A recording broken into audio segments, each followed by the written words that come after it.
Early in the morning, after a fresh snow in late March, the sound of 50 Basset hounds filled the air in Vermontville. The American Hunting Basset Association was hosting their annual World Hunt, drawing in people from as far as Oklahoma, Pennsylvania, Missouri, and New York. The dogs were divided into groups according to class, where they'd be judged on their hunting ability. Although no guns would be carried today, the dogs would run rabbits exactly as if it were a real hunting situation. The first group of dogs hit the field, where they'd be judged on their work for a 1-hour period. Steve Tillman told me more about these hounds. This is what's called the open class, which means they basically are the beginners. So they're young dogs, and they haven't really figured out, or they're just starting to figure out how to hunt. And as they compete in various clubs throughout the country, throughout the year, they get more points. And as they get a certain level of points, they advance to what's called the champion class, and then eventually the grand champions. So these are the young dogs, and they're still learning. And then the next group we'll send out will be the champions and the grands, and they're much more experienced, and they can run a good rabbit if things work out right. As the amateur dogs ran, it was kind of hard at times to tell if they understood what their instincts were telling them to do. But it wasn't long before they gave us a good view of the first rabbit of the day. And lucky for the rabbit, the only shooting happening today was with the camera. So would these young pups be able to stay on the rabbit? Who knows? Well, they did good for just getting their feet wet. Either way, it's always fun to see a rabbit cross an open path, even when your shotgun's at home. As the beginners were wrapping up, I asked Steve to tell me more about Basset hounds and how long it takes them to become proficient hunters. Bassets tend to be slower coming on than, say, other hounds, for example, like a beagle. It can take 2 to 3 years sometimes for a Basset. Some Basset guys may disagree with that, for them to really come into their own. These are young dogs. These dogs are probably 1 to 2 years old, and they're still on that learning curve. Other hunting dogs, for example, a beagle, within a year, they usually, you know what they're going to be doing. Bassets, you have to be more patient. That's just the nature of the Basset.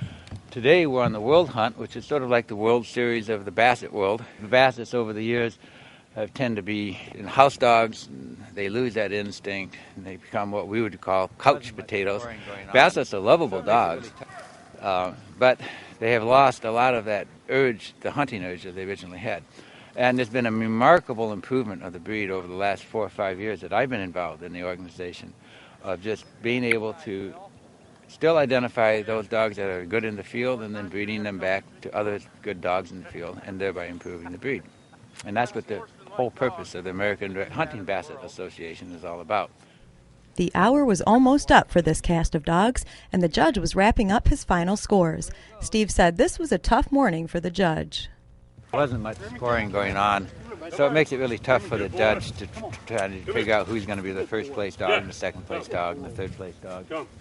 It's really tough to judge, and I've been there myself, and it's not a good feeling.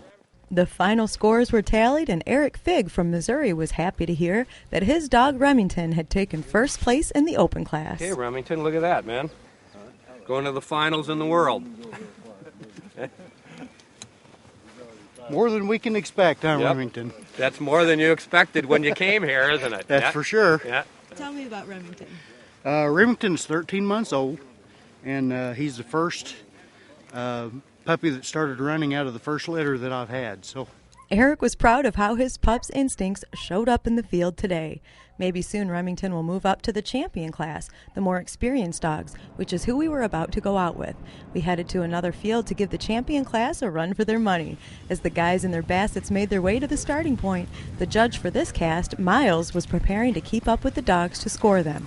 I asked Gary Hogle to explain the scoring process while the dogs were released.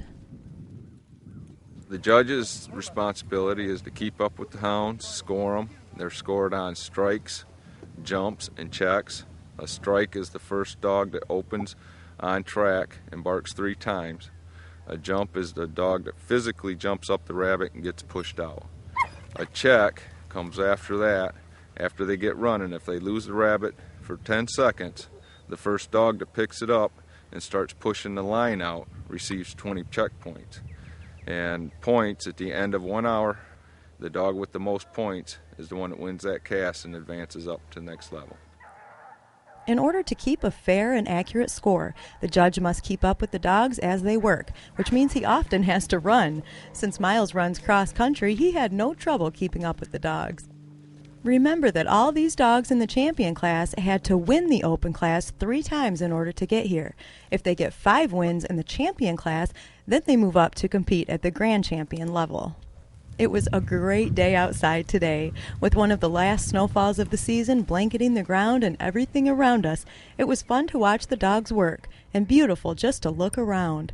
We even caught a glimpse of a coyote who had no interest in sticking around with the barking Bassets. But the dogs were having a great time today, and so was young hunter John Cohn. Do you like being out here? Yes. Tell me what you like about it. Well, I just like to be in nature and see the dogs hunt. Well, that's certainly what we were doing today. The camaraderie out in the field is thick. Steve Tillman explained how that's a big part of why people come so far for this event. They've come to compete with each other, but it's more than just competition. There's a lot of friends, there's a lot of camaraderie around in here. People we have seen that we haven't maybe seen for a year or so, and we all have something in common, and it's just a good family time. Although only about 50% of these Basset lovers actually hunt, training and running their dogs is a lifestyle. And if you're looking for someone to talk Bassets with, Rod Place is the guy. I'm state representative for the American Hunting Basset Association. The headquarters for that is in Frankfort, Indiana. I'm also president of the Great Lakes Basset Club and the Southwest Michigan Basset Club. Rod's involvement helps to make the annual World Hunt a success right here in Michigan. Well, the champion class of dogs had finished their hour-long run, and now it was time to hear their scores. Alrighty, guys. In first place, we have Bomber with 5 checks for 100 points. Second place, we have Yoda with a strike and 2 checks and a minus for 50 points. Third place, we got Dolly with a strike and a check for 40. Fourth, we have Radar with a strike for 20. And in last place, we got Shorty with a nap for 0. Congratulations, man. Thank you. Congratulations. Thanks for judging, Miles. Yep, Miles. Thanks for judging. Thanks, Miles.